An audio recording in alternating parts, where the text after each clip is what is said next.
అందరికీ నమస్కారం. నేను ఈరోజు మీకు చెప్పబోయేది ఎవరో రాసిన కల్పిత కథ కాదు. సినిమాల్లో చూసి భయపడే హర్రర్ సీన్ అంతకన్నా కాదు. సరిగ్గా 3 ఏళ్ల క్రితం ఒక శీతాకాలం రాత్రి నా జీవితంలో ఎదురైన ఒక భయంకరమైన నిజం.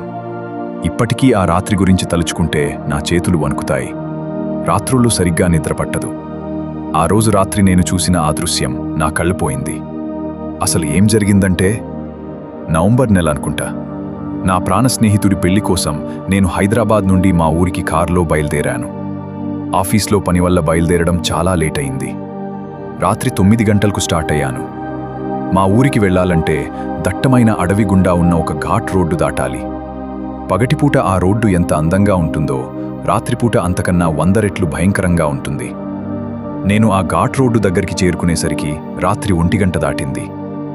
రోడ్డు మీద ఒక్క వాహనం కూడా లేదు. కారు హెడ్లైట్ల వెలుతురు తప్ప ఎటు చూసినా కారు కమ్మిన అమావాస్య చీకటి. కిటికీ అద్దాలు మూసేసి ఉన్నా కూడా బయట వీస్తున్న చలిగాలికి నా ఒంట్లో సన్నటి వణుకు మొదలైంది.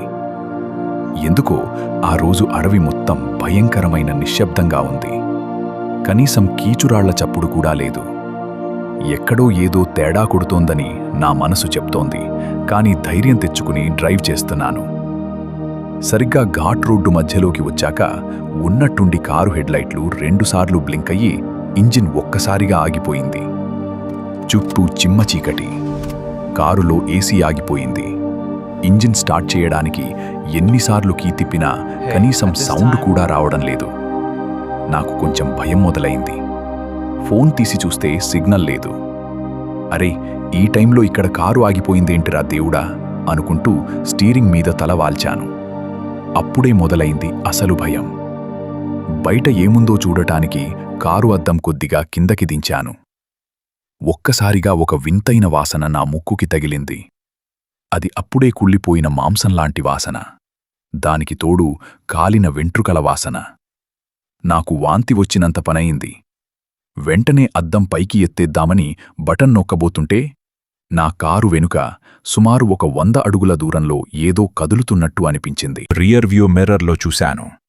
చీకట్లో సరిగ్గా కనిపించటం లేదు. కాని ఏదో ఆకారం.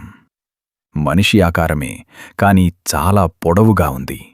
సుమారు 7-8 అడుగుల ఎత్తు. అది నెమ్మదిగా నా కారు వైపు నడుచుకుంటూ వస్తోంది. నా గుండె చప్పుడు నాకే వినిపిస్తోంది. ఒళ్లంతా చెమటలు పడుతున్నాయి. చలికాలమైనా నా షర్ట్ మొత్తం తడిచిపోయింది. అది దగ్గరికి వస్తున్న కొద్దీ ఒక వింతైన శబ్దం వినిపించటం మొదలైంది.